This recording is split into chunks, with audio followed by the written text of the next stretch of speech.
का। फिर मेरे जहन में एकदम आया कि जब कोरोना फैल रहा था 2020 में, तब तबलीगी जमात को लेकर कितना बवाल हुआ था। इनका कॉन्ग्रेगेशन लग गया, ये इकट्ठे हो गए, इन्होंने कोविड फैला दिया दिल्ली में, पूरे देश में। अभी सुप्रीम कोर्ट का फैसला आया है, उन्होंने कहा कि सब बकवास है, ऐसा कुछ भी नहीं हुआ। क्या हम लोग सेलेक्टिव हो गए हैं क्या बहुत ज्यादा, कि मुसलमान इकट्ठे हो जाएं तो हम लोग उन पर आरोप लगा देते हैं कोविड फैला दिया या दंगा कर दिया? वो तो जब उत्तराखंड में कुंभ था उस समय उस पर भी हुआ था, हरिद्वार में कुंभ था। पहले तो देखिए सावन का महीना है तो सारे आपके दर्शकों को बम बम बोले। देखिए इस डिबेट में हम ये सब भूल जाते हैं कि कांवर होता क्यों है। हम ऐसा कहा जाता है शास्त्रों में कि परशुराम जी थे पहले कांवर यात्री थे, जो शिव जी ने विष पिया था उसको शांत करने के लिए हम लोग कांवर चलाते हैं। सामान्य कांवर है, डाक कांवर है, खड़ी कांवर है, दंड कांवर है। वो लोग नंगे पैर जाते हैं, मीलों चलते हैं, 50-50 किलो 100-100 किलो लीटर पानी लेके चलते हैं, शिव पे चढ़ाते हैं, अपने लिए अपने देश के लिए प्रार्थना करते हैं। उसमें हमें ये 4 वीडियो दिखते हैं केवल। उसकी महत्व तो समझिए। जब टोटल कितने लोग जाते होंगे हर साल? करोड़ों, लाखों करोड़ों, ये तो 5 करोड़। और इनको दिक्कत क्या है? देखिए मैं आपको दिक्कत बताता हूं। शिवम तो आप पश्चिम उत्तर प्रदेश से आते हैं, आपने देखा होगा घर परिवार में होगा, ये संख्याएं लाखों में हुआ करती थी। योगी आदित्यनाथ के समय ये संख्या करोड़ों में हो गई है। अयोध्या में 13.5 करोड़ लोग आए कुंभ में। नहीं, अयोध्या में पिछले 2024 में 13.5 करोड़ लोग आए, जो ताजमहल से ज्यादा है, जो आगरा से ज्यादा है। काशी में गोवा से ज्यादा लोग आए, 8.5 करोड़। कुंभ में 66 करोड़। ये दिक्कत है कि हिंदू कंसोलिडेट क्यों हो रहा है? ये सड़कों पे क्यों निकला? सड़कों पे तो हम निकला करते थे केवल, ये सड़कों पे कंसोलिडेट होकर निकल क्यों रहा है? ये देख क्यों रहा है? इसको ये खाना क्या खाएगा वो भी मैं डिसाइड करूंगा।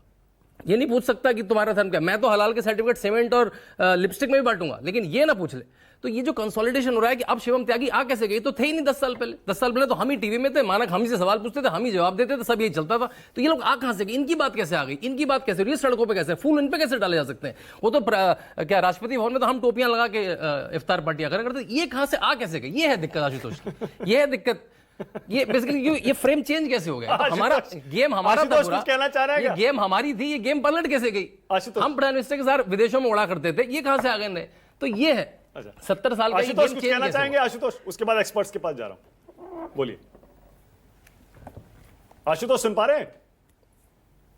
ऐसी बातें नहीं सुनाई देती। आशुतोष को आवाज नहीं जा रही। सुन पा रहे हैं आशुतोष? बताइए मानक क्या हुआ? हाँ, कुछ कहा? शांतनु कह रहे हैं कि वो 2014 से पहले एक तरफा सब चलता था, अब 2000 के बाद चीजें, 14 के बाद चीजें बदल गई, खासतौर से योगी जी के आने के बाद हिंदू कंसोलिडेट हो रहा है, शांतनु कह रहे हैं, इसीलिए सबको दिक्कत हो रही है। नए लोग आ रहे हैं, नई बीजेपी आ रही है, नए प्रवक्ता आ रहे हैं, इनको वो मनमोहन सिंह वाला जमाना याद है, और वही चाहिए जहां राष्ट्रपति भवन में इफ्तार पार्टियां होती थी। आशुतोष, मुझे नहीं मालूम था कि हिंदू धर्म पे इनका कॉपीराइट हो गया है, और योगी आदित्यनाथ जी जो हैं वो इनके सबसे बड़े इष्ट देव हो गए हैं।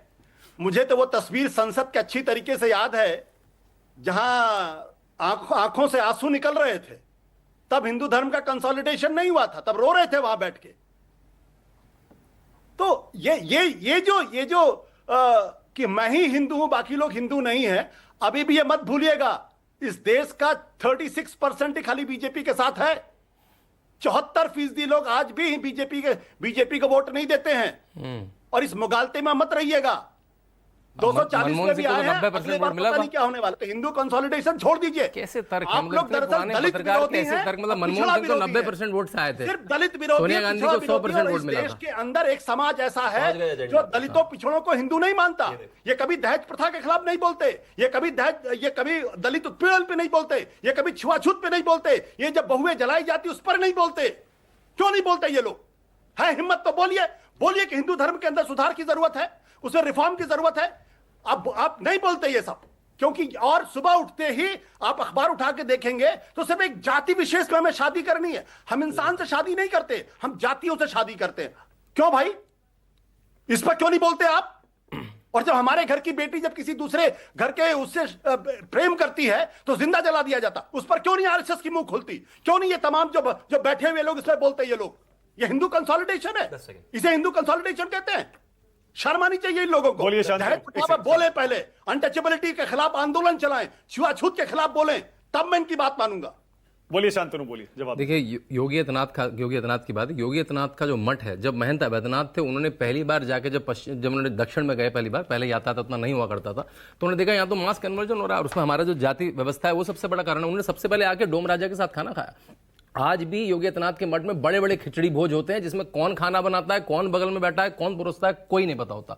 तो वो तो मठ जाना जाता है इसके लिए। अब ज्ञान हो तो पता लगे। अब लखनऊ से निकले, दिल्ली से निकले, पहुंचे वहां पे तो पता लगे। तो हिंदू धर्म की तो जितनी भी कुरीतियां उसे हिंदुओं ने साफ करा, लेकिन इस्लाम धर्म में जो कुरीतियां अगर ट्रिपल तलाक है तो नरेंद्र मोदी उसको आके साफ करेंगे।